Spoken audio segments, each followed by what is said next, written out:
10 ஆண்டுகள் ஆட்சியில் இருந்த பிரதமர் மோடி கச்சத்தீவை மீட்டிருக்கலாமே, இனிமேல் ஆட்சிக்கு வந்து மீட்பேன் என்றால் தமிழக மக்கள் நம்ப மாட்டார்கள் என்று சட்டத்துறை அமைச்சர் ரகுபதி தெரிவித்தார். கச்சத்தீவை இலங்கையிடமிருந்து பெற வேண்டும் என்று பாரதிய ஜனதா கட்சி அரசு முயன்றிருந்தால் ஆட்சியில் இருக்கிற பொழுது செஞ்சிருக்கலாமா இல்லையா?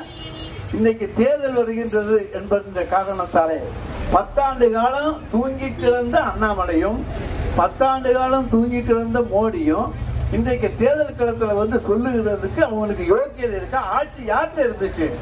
மீண்டும் எங்களுக்கு வாய்ப்பு தாருங்கள், கச்சத்தீவை மீட்க போகிறோம் என்கிறீர்களே. கடந்த 10 ஆண்டு காலம் ஆட்சி உங்கள்கிட்ட தான் இருந்துச்சு, அப்ப மீட்டிருக்க வேண்டியதானே? அதை விட்டுட்டு இனிமே வந்து மீட்க போறாரா? அதுக்கு இன்னைக்கு வந்து ஓட்டை கேட்க வர்றாரா?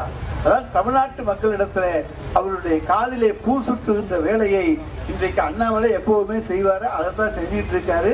பூ சுத்துறதுக்கெல்லாம் இங்க யாரு கோயம்புத்தூர்ல யாரும் அவரை ஏத்துக்க மாட்டாங்க, தமிழ்நாட்டிலையும் ஏத்துக்க மாட்டாங்க. செய்திகளை உடனுக்குடன் தெரிந்து கொள்ள உடனே சப்ஸ்கிரைப் பண்ணுங்க.